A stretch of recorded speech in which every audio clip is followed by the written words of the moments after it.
주옵소서. 나는 내 조상들보다 낫지 못하니이다 하고 아멘. 여러분, 믿음이 뭘까요? 믿음이 뭡니까? 뭔가 이미 다 이루어진 걸 보고 하나님 계시네. 그건 누가 못 믿겠어요? 그렇죠? 하나님의 역사가 나타나고 눈에 뭔가 일어났을 때 보일 때 하나님이 계신가 봐. 그런 믿음은 누가 못 가지겠어요?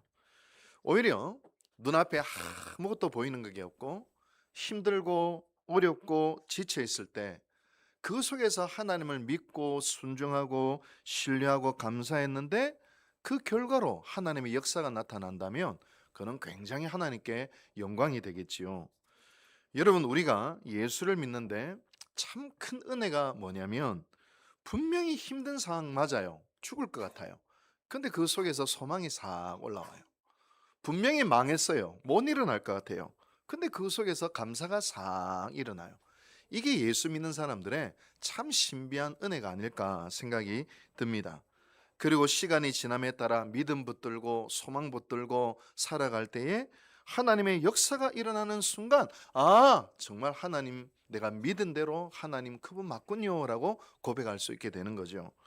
근데 여러분, 우리가 믿음으로 한번 살아보려고 할 때는 꼭 좌절이 슬그머니 따라옵니다. 좋은 일 속에서는 마귀가 꼭 역사하게 되어 있습니다. 그래서 더 못하겠다, 여기가 끝인가 보다, 나는 지쳤어 하는 순간이 꼭 올 수 있습니다. 여러분, 무슨 특별한 고난이 오거나요? 뭔가 중병에 걸리거나 일에 실패했을 때만 이런 마음이 오는 게 아니에요. 어떨 때는 아무 일도 없는데 뭔가 평탄한데 어느 날 문득 내가 한계인가 보다 이런 생각이 문득 싹 내 생각 속에 들어올 때가 있습니다. 저도 마찬가지예요. 진짜 어려운 일이 있을 때 이게 한계다 그렇게 느낀 적도 있었지만 평안하고 아무 일도 없는데 내 마음속에 하나님 더 못하겠어요 그런 마음이 들 때도 종종 있습니다. 근데 저만 그런 줄 알았더만 성경에 보니까 성경의 위대한 믿음의 사람들도 똑같았더라고요. 예를 들어 믿음의 조상이라 불리는 아브라함 보세요. 하나님이 아브라함에게 내가 너에게 아들을 줄게 라고 약속했는데 나이가 90이 됐는데도 아들이 안 생겨. 마음에 좌절이 와요. 끝인가 보다. 나는 아들 못 갖는가 보다. 그래서 인간적인 방법을 동원해요. 자기의 아내인 사라를 통하여 아들을 준다 했는데 사라의 여종인 하갈을 통해 고마 이스마엘이라는 아들을 낳아버렸어요. 근데 그 이스마엘이 지금 중동 사람들의 조상이 됐어요. 어쩌면 지금 이스라엘하고 중동하고 싸우는 건요, 우리 믿음의 조상 아브라함의 실수예요. 천국 가면 따져야 돼요. 구약의 또 위대한 모세라는 사람도요, 광야에서 이스라엘 백성들을 힘겹게 인도해 왔는데 배고프다니까 만나를 주고 목마르다니까 물을 냈는데도 고기 안 준다고 또 그냥 데모를 하는 거예요. 그때 모세가 이렇게 이야기합니다. 하나님, 제가 쟤들 내가 낳았습니까? 하나님, 그냥 저 죽여주세요. 마음이 완전히 무너져 버렸어요. 다윗도 마찬가지입니다. 위대한 왕 다윗도 시편을 읽어보면 하나님, 저 여기까지인가 봐요. 그랬던 순간이 다윗도 많이 있었습니다. 위대한 성경 인물 중에서도요, 마음이 무너져 본 경험이 없는 사람은 사실 하나도 없어요. 우리 옆에 있는 장모님, 권사님 얼굴이 평안한 것 같죠? 근데 한번 물어보세요. 권사님 마음 무너 보신 적 없으시죠? 이러면 펄쩍 뛰면서 웃기고 있죠? 나도 그냥 마음 무너진 적 한두 번이 아니야. 여러분, 마음 무너져 본 적이 없는 사람은 이 세상에 아무도 없어요. 구약에 가장 기적을 많이 일으킨 선지자 한 사람을 뽑으라면 아마 엘리야일 거예요. 여러분, 제가 여기서 질문 하나 하겠습니다. 구약 성경에 살아서 천국 간 사람, 살아서 안 죽고 하늘로 올려간 사람이 두 사람이 있어요. 누군지 아세요? 여러분도 그러고 싶죠? 저도 성경 읽으면서 하나님, 나도 안 죽고 학교 다니는 공부도 하기 싫고 공부도 다 때리시고 숙제도 안 하고 싶은데 빨리 천국 갔으면 좋겠어요. 그런 적이 있었어요. 죽지 않고 천국에 간 사람 두 사람이 있는데 창세기에 보면 에녹, 그리고 오늘 성경에 보면 엘리야가 죽지 않고 불말과 불병거를 타고 하늘로 올라가는 그런 내용이 성경에 나오고 있어요. 근데 엘리야는요, 바로 죽지 않고 하늘로 올라간 선지자예요. 심지어 갈멜산에서 우상 숭배하는 우상 숭배하는 제사장들과 싸워요. 몇 대 몇으로 싸우느냐? 백건아, 한 2대 1로 싸워본 적 있냐? 없어? 싸운 것 같지 않아, 백건이는? 제가 왕년에 17대 1로 싸운 적이 있어요. 17 중에 한 사람이었어요. 농담이고요. 850대 1로 싸우는 거예요. 어떻게 싸우느냐? 우상숭배 제사장들은 바알과 아세라를 위한 제단을 만들고 그 위에 제물을 올리고, 엘리야는 하나님을 위한 제단을 만들고 그 위에 제물을 올렸어요. 그러면 어느 신이 살아있느냐, 어디에 불을 내리냐, 그 경쟁을 한 거예요. 850명은요 노래를 부르고 사지를 찢고 옷을 찢는데도 불이 안 내려. 찬바람만 쌩 하고 불어요. 근데 엘리야는 껄껄껄 웃으면서 내 제단 안에가는 물을 부어라. 아니, 물을 부으면 불 안 붙잖아요. 한 바가지 더, 또 한 바가지 더, 무려 네 바가지가 4통을 물을 확 부었어요. 그리고 기도를 했어요. 그러자 하늘에서 불이 내려서 그 제단과 제물뿐만 아니라 그 도랑에 있는 남아있는 바닥에 있는 물까지 새까맣게 확 태우면서 하나님의 살아계심이 나타나요. 그리고 제 백성들이 여호와가 하나님이시다 하면서 그 바알과 아세라 선지자 850명을 칼로 처단하는 그런 일들이 일어나게 됩니다. 대단한 선지자죠. 하늘에 불을 내리는 선지자. 여러분, 저도 하늘에 불을 내리는 선지자가 될 수 있도록 기도해 주시기를 축복합니다. 뿐만 아니에요. 이스라엘에 3년 반 동안 비가 안 와요. 농작물이 죽고 가뭄이 들었어요. 전부 죽었다 할 때 엘리야가 선언을 합니다. 비가 내릴 것입니다. 아니나 다를까 저 끝에서 바다에서 조각구름이 몰려오더만 순식간에 장대비가 확 내리는 거예요. 근데 저도 사실 그런 경험이 있어요. 제가 처음 전도사를 할 때, 서울의 목동 평강교회에서 장애인 사역을 했어요. 다운 증후군, 자폐 이런 애들 45명을 데리고 제가 목회를 처음 교육 전사를 거기서 했어요.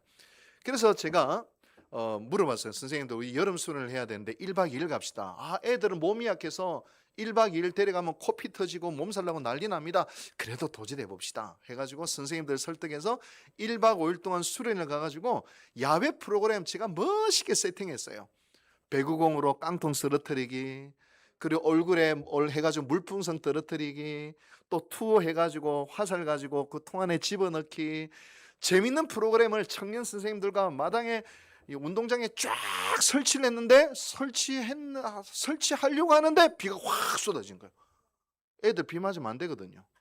그래서 제가요, 얼마나 전도사 1년 차니까 저거 안 하면 나 뭐 하지? 아무것도 할 수 없는데 얼마나 제가 두근반 세근반 마음이 급해졌는지요.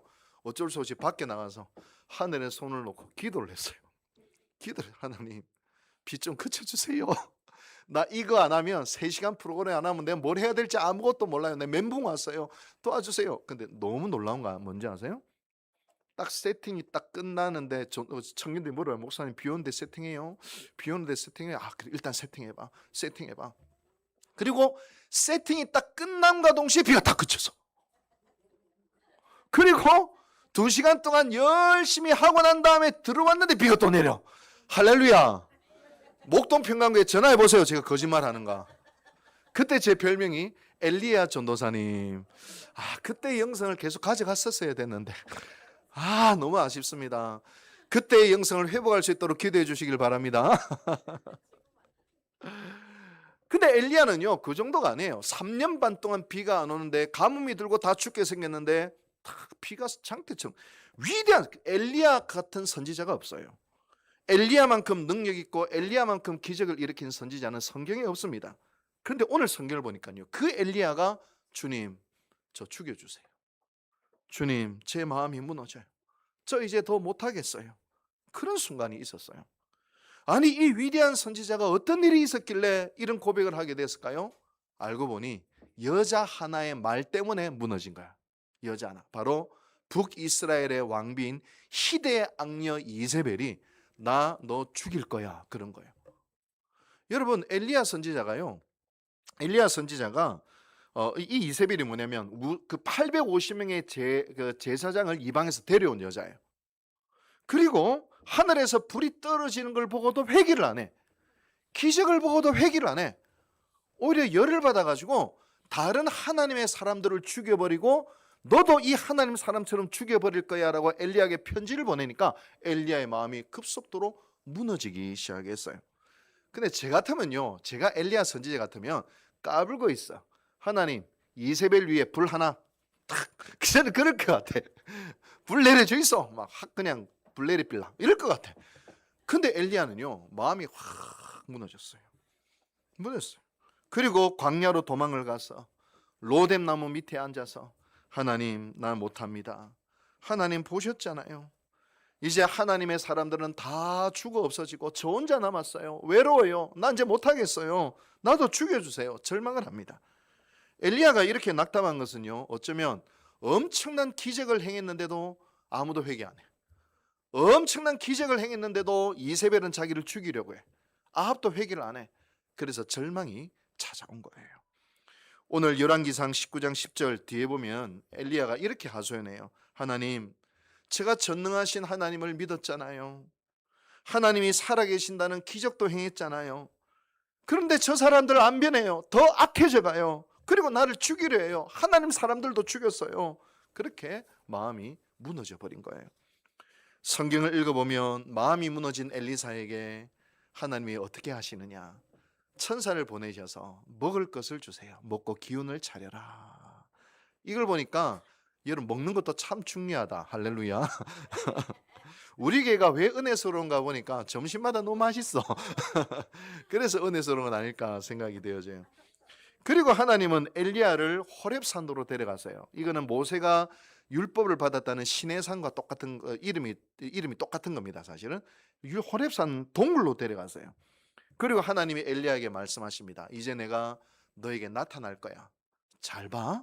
내가 너에게 나타날 거야. 그리고 갑자기 산이 쪼개지고 바위가 쪼개지는 큰 바람이 불어요. 근데 거기 하나님이 안 계셔. 지진이 일어나요. 땅이 쫙 갈라져요. 근데 거기도 하나님이 안 계셔. 불이 내려가지고요 온 사방을 불태워요. 근데 거기도 하나님이 안 계셔. 하나님은 이 기적과도 같은 놀라운 데 하나님이 계신 줄 알았는데 거기 하나님이 안 계셔. 어디 계시느냐? 오늘 나중에 성경 보면 세미한 음성 속에 하나님이 계셔요. 제가 23살 때요 성경에 보니까 요한복음에 내 양은 내 음성을 들으며 그런 표현이 있어요. 그리고 목사님 설교가 하나님의 음성을 우리가 들을 수 있대요. 왜냐하면 하나님이 우리에게 말씀하시는 분이시니까. 그래서 제가 기도하면서 기도해서 하나님 저도 하나님 음성 듣고 싶어요. 하나님 말씀해 주세요. 그랬는데 진짜 하나님이 제 마음속에 말씀하셨어요. 어떤 말씀이었냐면 원필아 내가 너를 사랑한다. 내가 너를 기뻐한다. 이 음성이었어요. 고막으로 들린 음성이 아니라 내 마음속에 문득 떠오르는 생각, 깨달음, 잔잔히 스며드는 세미한 음성으로 그 음성이 확 내 마음속에 왔어요. 그래서 저는 이런 생각했죠. 이건 내가 생각해낸 건가? 약간 아리까리하기도 했어요. 그러던 어느 날 제가 마태복음을 읽다가 예수님이 세례를 받으실 때에 하나님이 이렇게 말씀하세요. 너는 내 사랑하는 아들이요 내 기뻐하는 자라. 얼마 전에 하나님이 나한테 해주셨던 말씀을 예수님한테도 해주셨네? 사실 거꾸로죠. 성경이 원래는 먼저 기록되었는데 그 성경 속에 예수님에게 해주셨던 말씀을 저에게도 똑같이 해주신 것이죠. 그때 제가 깨달았어요. 그때 음성 진짜 하나님 말씀 맞구나. 세미한 음성으로 나에게 위로를 주시고 은혜를 주셨구나. 어쩐지 그때 마음이 편하고 눈물이 나더라. 그때 세미한 음성이라는 것을 알았어요. 세미한 음성 속에 계시는 하나님을 엘리야가 만나요. 이것은 하나님은 엄청난 기적과 사건을 통해서 만나는 것이 아니라 하나님의 세미한 음성을 통해서 엘리야가 하나님을 만납니다. 여러분 우리도 마찬가지예요. 절망했다. 이게 이제 끝인가 보다.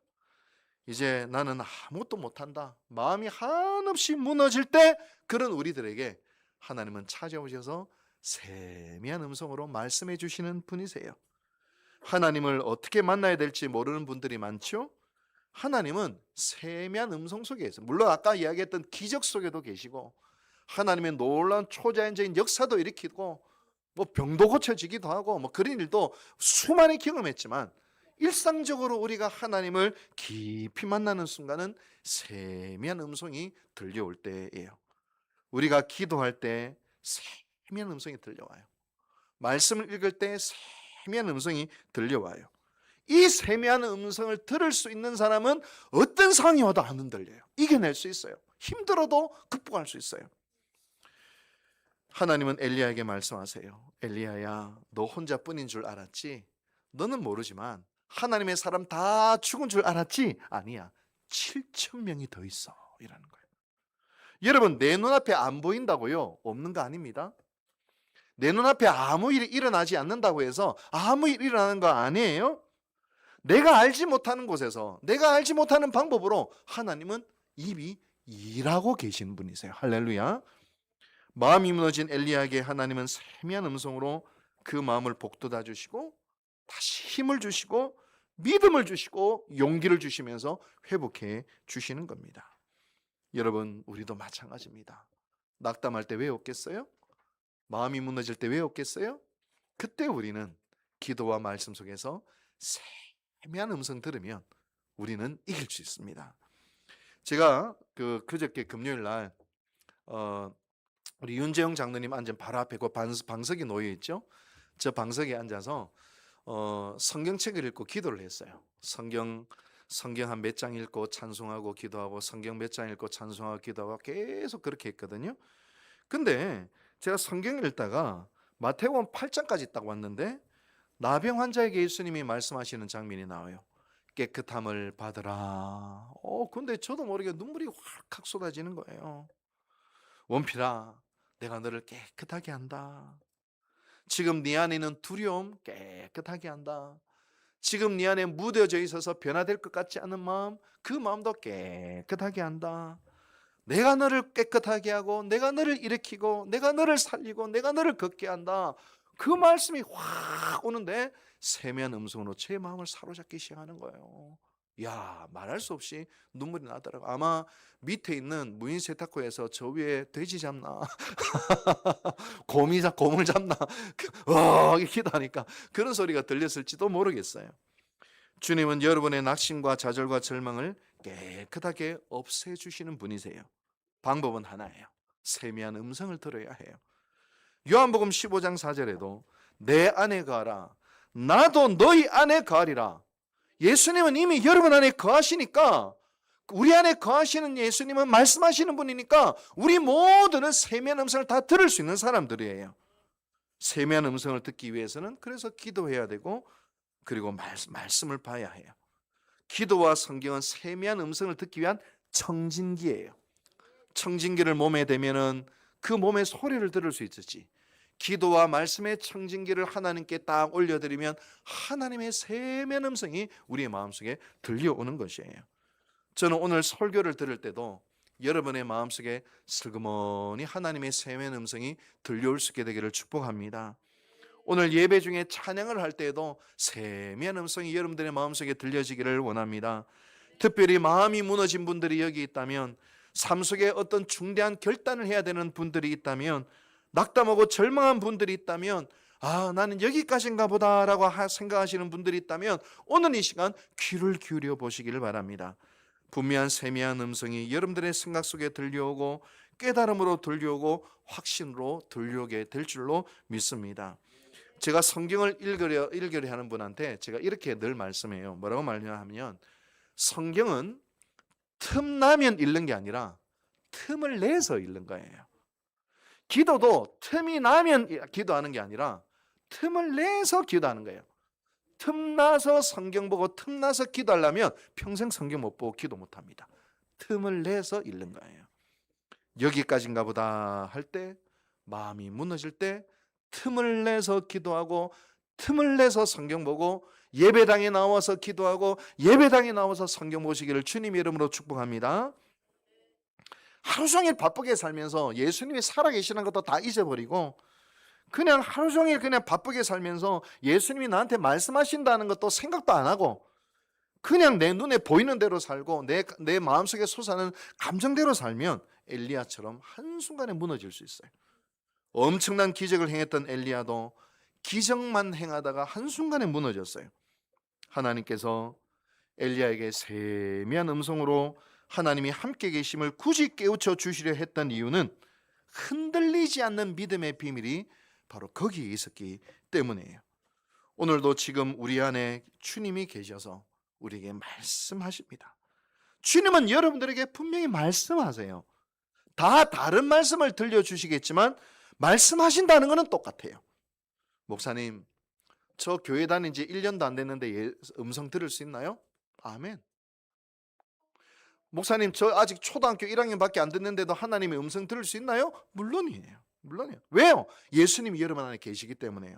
예수님이 내 안에 계신 걸 어떻게 아나요? 예배당에 나와 있는 걸 보면 알아요. 십자가를 바라보면 기분 나쁘세요 혹시? 그러면 안 계셔. 근데 십자가를 바라보면 뭔가 기분이 좋아. 왜냐? 여러분 안에 계신 성령님이 기분 좋게 하시는 거예요. 내가 성경을 다 몰라도 믿음은 잘 없어도 교회 다니고 하나님 살아계시는 게 그냥 조금씩 믿겨지기 시작하고 십자가 보면 기분 좋고 왜? 성령이 안에 계시기 때문에 들을 수 있어요. 여러분, 오늘 주님이 여러분에게 분명히 말씀하시면 우리는 다시 일어설 수 있습니다. 엘리야가 다시 일어나게 된 것처럼 여러분과 함께 계신 주님을 붙잡으시기 바랍니다. 놓치지 마시기 바랍니다. 계속 확인하시길 바랍니다. 그리고 믿음의 걸음을 디디는 거예요. 무엇이든지 믿음으로 하는 거예요. 하나님을 믿느냐? 정말 하나님을 믿는 행동이냐? 이게 하나님을 믿는 생각이냐? 그리고 우리는 하나님께 무조건 감사하는 거예요. 하나님이 선하게 해주실 것이니까, 하나님이 합력하여 선을 이룰 것을 나는 믿으니까, 그죠? 그리고 무조건 감사하는 거예요. 어떤 일이든지 그리고 오직 사랑만 하는 거예요. 그리고 시간이 지나다 보면 그 마음이 무너졌던 시간 뒤에 분명히 하나님께서 허락하시는 풍성한 은혜의 열매, 믿음의 열매가 우리의 삶 가운데 거두어지게 될 거예요. 우리 한번 오늘도 그렇게 살아보십시다. 그렇게 한번 세미한 음성을 들어보십시다. 틈을 내서 기도와 말씀 속에 주님의 음성 듣고 믿음의 길을 디뎌 나가시는, 어떤 순간 속에서도 믿음으로 승리하시는 우리 유곡절교회 모든 성도 되시기를 주님의 이름으로 축원합니다. 아멘. 기도하십시다. 자비하신 하나님 아버지, 감사드립니다. 마음이 무너질 때가 있습니다. 절망스러울 때가 있습니다. 나는 이제 끝이구나, 여기가 한계이구나 라고 느껴질 때도 있습니다. 주님, 바로 그 순간 우리 마음 가운데 계시고 우리에게 말씀하시는 예수님의 세미한 음성을 들을 수 있는 저희들 되게 도와주시옵소서. 그래야 믿음의 발걸음을 한 걸음씩 내디딜 때에 거기서 일어나는 놀라운 하나님의 역사를 간증하는 저희 모두가 될 수 있도록 은혜 베풀어 주시옵소서. 이 모든 말씀 예수님의 이름으로 기도하옵나이다. 아멘. 찬송가 300장 찬송하시겠습니다.